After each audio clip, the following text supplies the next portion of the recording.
Ethan Cole had lived his entire life on the outskirts of Austin, Texas, working in a small, dusty garage that barely earned him enough to survive. Despite the worn-out tools and the cracked concrete floor, he put his heart into every repair. His customers trusted him because he never lied, never overcharged, and never refused to help someone in need.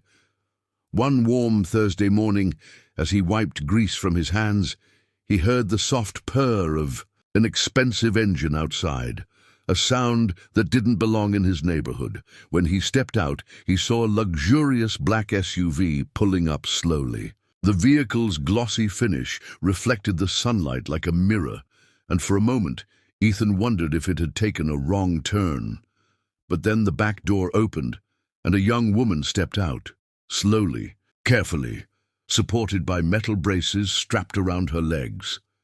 She was 19, delicate, with soft brown hair and a tired but brave expression. Beside her stood her mother, Valerie Stone, a woman whose confidence and elegance made her instantly recognizable.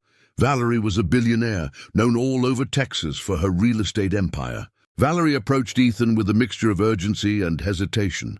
She looked around the humble garage as if unsure whether she should have come here at all. But desperation had brought her. Her SUV's engine had begun overheating on the highway, and her driver had insisted the nearest garage was this one. Ethan assured them he could take a look, but as he watched Amelia struggle to stand without wobbling, he felt something inside him tighten. He wasn't a doctor, but he had a mechanic's eye. He recognized mechanical misalignment instantly. As Ethan checked the SUV, he couldn't help glancing over at Amelia. She sat quietly on a bench, her braces stiff and bulky, clearly uncomfortable. He finally walked over and in a gentle voice asked, "Are your braces supposed to feel that tight?" Amelia blinked in surprise. No one ever asked her questions like that. Most people stared, avoided eye contact, or drowned her in sympathy. She answered softly that she had been paralyzed since she was 8, after a severe accident, and doctors said walking without support was unlikely. Valerie joined the conversation with a sigh heavy enough to reveal years of silent suffering. She explained that they had seen every specialist in the country. Surgeries, therapies, devices, nothing brought Amelia real improvement. The braces she wore were custom-made by a leading medical company, but Amelia still struggled, and each attempt to stand caused pain. Ethan, listening carefully, knelt beside Amelia, not to inspect her like an object, but to understand the mechanics of her support system. He asked for permission before touching anything, respecting her space completely. As he examined the braces, Ethan noticed something that made his brow furrow. The alignment was off, the weight distribution uneven, and the joints too stiff. It wasn't a medical issue, it was an engineering failure. "These are built wrong," he murmured. Valerie straightened up, shocked and defensive. She told him they were made by top experts, but Ethan wasn't challenging their reputation. He was simply stating what he saw.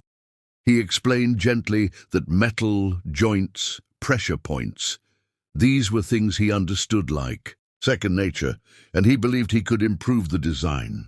Amelia looked at him with cautious hope, a feeling she hadn't allowed herself in years. Valerie, however, struggled with trust. She didn't want to risk her daughter's safety. Ethan reassured them he wasn't suggesting anything dangerous. He simply wanted to adjust and rebuild the braces using better mechanics, lighter, smoother, safer. He wouldn't charge them anything, because he knew he didn't have the credentials to promise a miracle. All he had were his hands, his skills, and a heart that wanted to help.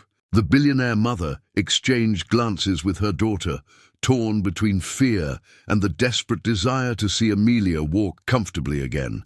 Finally, Amelia nodded first. "Mom, just let him try," she whispered. Valerie's eyes filled with a mixture of love and helplessness, the kind only a mother of a disabled child understands. She agreed, but only under the condition that she would supervise every step. Ethan accepted without hesitation, knowing trust would take time.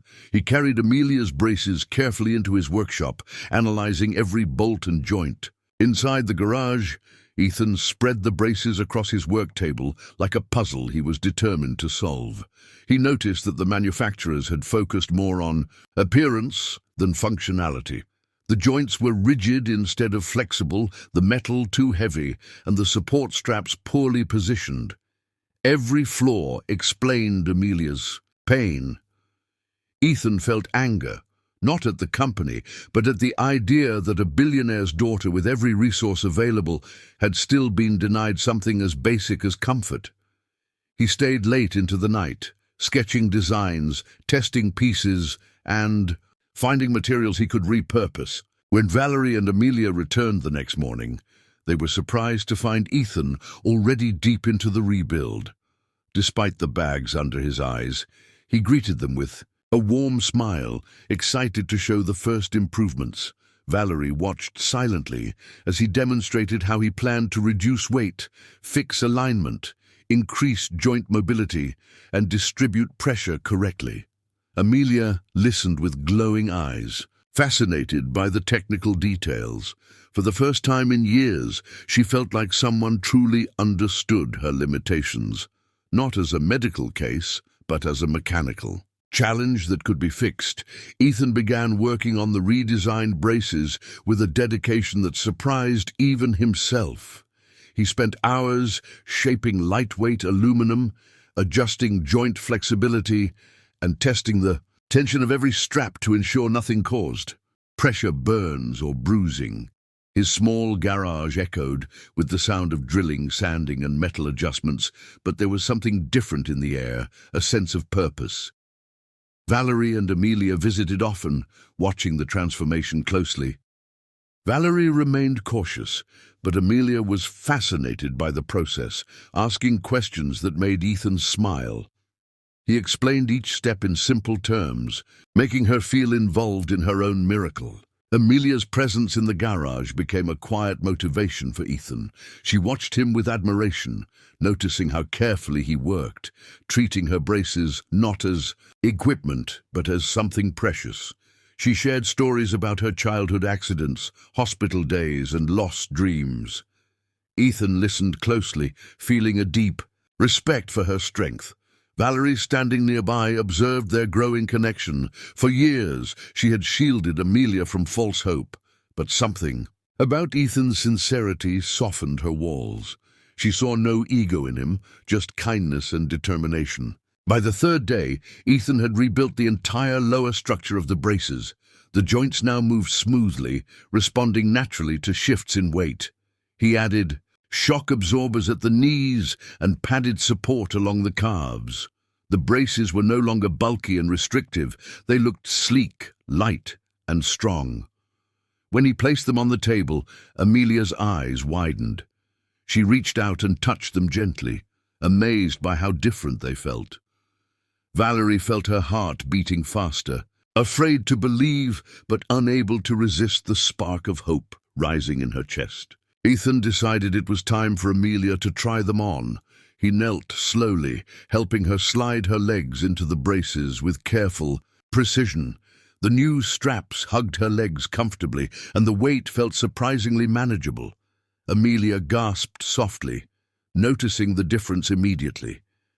Valerie hovered behind her, hands trembling, unsure whether to hold on or step back. Ethan instructed Amelia patiently, guiding her through small movements, first bending her knees, then shifting her balance. Each motion felt smoother than ever before. Amelia looked at her mother with shining eyes, whispering, "It doesn't hurt." Ethan placed his hands gently near her arms, but didn't grip her, respecting her independence. "Let your body trust the support," he said softly. Amelia took a slow breath and pushed down on the handles of her walker. She rose shakily, but the braces held her upright without the painful wobble she had endured for years. Valerie gasped, covering her mouth with both hands. Tears welled instantly as she watched her daughter stand straighter than she had in a decade. Ethan stepped back slightly, wanting Amelia to have space to feel the moment herself. With trembling determination, Amelia took her first step. Her right foot moved forward, steady and controlled. Then her left followed. She blinked, shocked, then laughed, an emotional, breathless sound she hadn't made in years. Valerie broke into sobs, barely able to breathe. "Oh my God! Amelia!" she cried. The garage filled with emotion as Amelia continued stepping forward, each one more stable than the last. Ethan watched quietly, gripping the edge of the workbench, overwhelmed by the sight. He had hoped for improvement, but witnessing her walk was more than he ever expected. Amelia turned to Ethan, tears streaming down her face. "I'm really walking," she whispered. Her voice cracked with disbelief. Ethan nodded, unable to hide his own watery eyes. "You are. It's all you." Valerie rushed forward and embraced her daughter from behind, crying uncontrollably. It was the moment she had prayed for through sleepless nights, endless hospital visits, and silent heartbreak. Amelia wrapped her arms around her mother, whispering, "Mom, I'm okay. I'm really okay."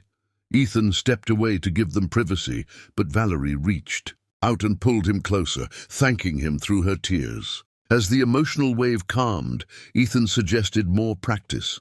Amelia agreed eagerly, feeling stronger with each attempt. She walked back and forth across the garage, gaining confidence. Valerie watched every step like a mother witnessing her child's first walk all over again. Ethan adjusted the straps as needed, fine-tuned the angles, and encouraged Amelia gently. The room filled with hope, pure, tangible hope. For the first time in years, Amelia wasn't thinking about limits or pain. She was thinking about possibilities. Valerie realized that this young mechanic had done what top specialists couldn't. When Amelia finally sat down to rest, Valerie approached Ethan with gratitude she couldn't express in words. Her voice shook as she told him he had changed their lives. Ethan shook his head humbly, saying he simply fixed what others overlooked. But Valerie knew better. It wasn't just mechanics.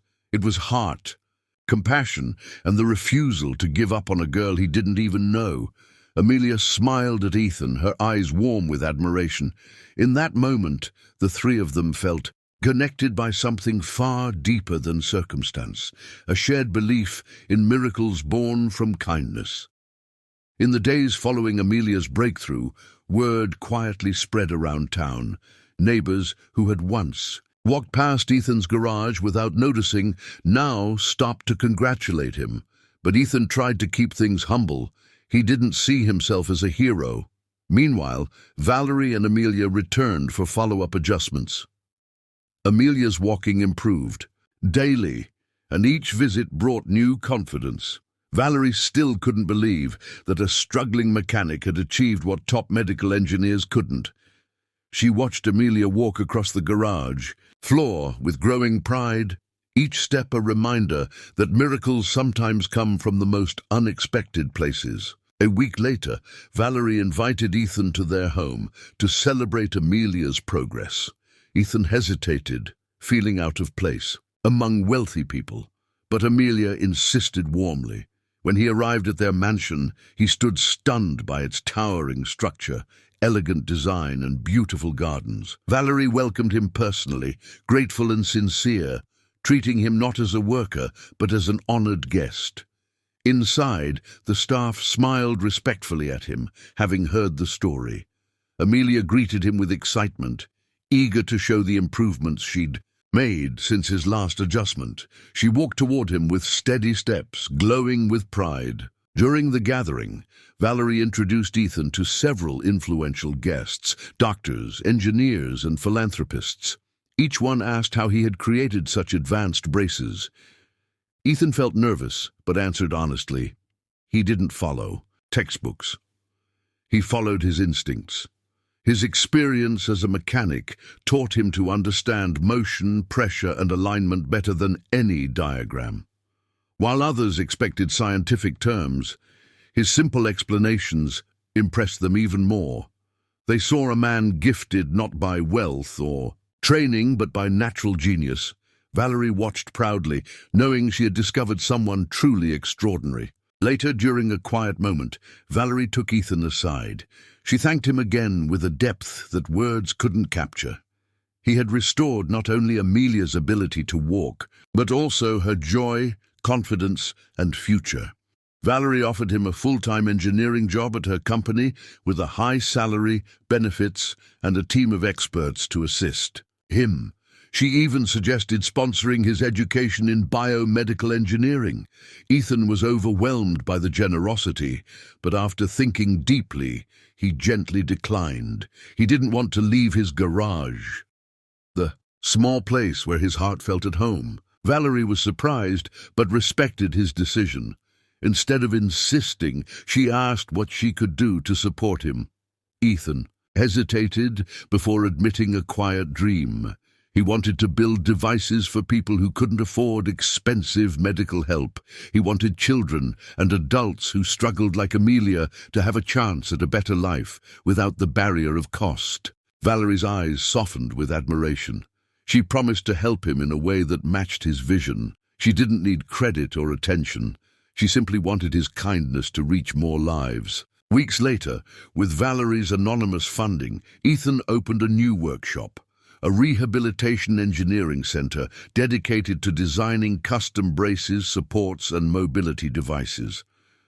The building wasn't luxurious, but it was bright, organized, and filled with tools he had only dreamed of having. A sign outside read, "Cole Mobility Solutions, making hope walk." People from across Texas began visiting, each one hearing stories about the mechanic who built miracles with his hands. Ethan treated every patient with the same patience, respect, and dedication he had shown. Amelia, slowly his name became known, not as a mechanic but as a lifesaver. Amelia often visited the workshop to help. She greeted families, demonstrated her walking progress, and encouraged children who felt scared. Seeing her confidence grow was Ethan's biggest reward. Her steps became smoother, faster, more natural. Doctors who had once given up on her now studied the braces Ethan built, amazed by the simple genius behind them. Valerie remained involved quietly, ensuring Ethan had everything he needed without interfering in his work. The three of them shared a bond that felt like family, built from pain, hope, and a miracle earned through compassion. One evening, as the sun set over the Texas horizon, Amelia walked toward Ethan outside the workshop. She stood strong and tall, the warm light reflecting in her eyes. She told him she had been accepted into a physical therapy program inspired by her own journey. She wanted to help others regain strength the way he had helped her. Ethan felt overwhelming pride, knowing she was stepping into a life she once thought impossible. Valerie joined them, placing a gentle hand on Amelia's shoulder, smiling through grateful eyes. They all looked out at the sunset, sharing a peaceful silence. In that moment, Ethan realized how deeply their lives had intertwined. A poor mechanic, a billionaire mother, and a disabled girl whose courage had transformed all three of them. Their worlds had collided by chance, but their bond endured by choice. Amelia had gained her future, Valerie had regained her daughter's joy, and Ethan had discovered his purpose. And as the days passed, people across Texas continued to seek him out, calling him the man who fixed more than machines, the man who fixed hearts, futures, and hopes. Their story became a reminder that miracles don't always come from money or medicine. Sometimes they come from ordinary hands with extraordinary kindness.